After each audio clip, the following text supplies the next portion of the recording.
ഇന്ന് ദേശീയ പത്രദിനം. പ്രചാരത്തിൽ കുറവുണ്ടായെങ്കിലും പത്രവായന ഇന്നും മലയാളികളുടെ ശീലമായി തുടരുകയാണ്.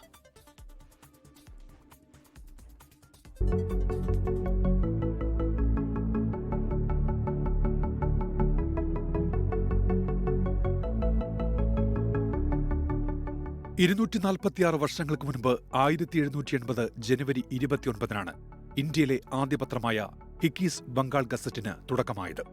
ജെയിംസ് അഗസ്റ്റസ് ഹിക്കി എന്ന അയർലൻഡുകാരൻ ആരംഭിച്ച ഈ പ്രതിവാര പത്രം 2 വർഷം മാത്രമേ പ്രവർത്തിച്ചുള്ളൂവെങ്കിലും ഇന്ത്യയിൽ മറ്റു പത്രങ്ങളുടെ പിറവിക്ക് പ്രചോദനമായി. Indian gazette, Calcutta gazette, the Bengal journal, Madras courier തുടങ്ങിയ പത്രങ്ങൾക്ക് പിന്നാലെയാണ് 1821-ൽ രാജാറാം മോഹൻ റോയിയുടെ സമ്പദ് കൗമുദി ആരംഭിച്ചത്. ബ്രിട്ടീഷ് ഭരണത്തോടുള്ള അതൃപ്തി ആദ്യമായി പ്രകടമായത് ഈ പത്രത്തിലായിരുന്നു.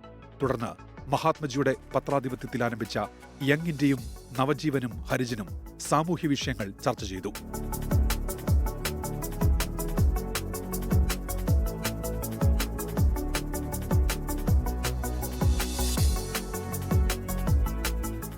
സ്വാതന്ത്ര്യാനന്തരം 200 പത്രങ്ങളാണ് ഇന്ത്യയിലുണ്ടായിരുന്നതെങ്കിൽ 1,46,000 പ്രസിദ്ധീകരണങ്ങളാണ് ഇപ്പോൾ പത്രവിഭാഗത്തിൽ രജിസ്റ്റർ ചെയ്തിട്ടുള്ളത്.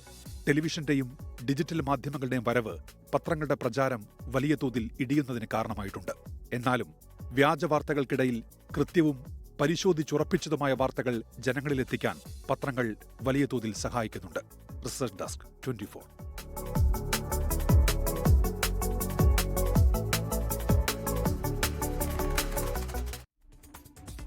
ലോകത്തെവിടെയായാലും ഏത് സമയത്തും 24 വാർത്തകളും ഓഗ്മെന്റഡ് റിയാലിറ്റി പാക്കേജുകളും എക്സ്പ്ലെയിനറുകളും വിശദമായി കാണാൻ ഞങ്ങളുടെ യൂട്യൂബ് ചാനൽ നിങ്ങൾക്ക് സബ്സ്ക്രൈബ് ചെയ്യാം.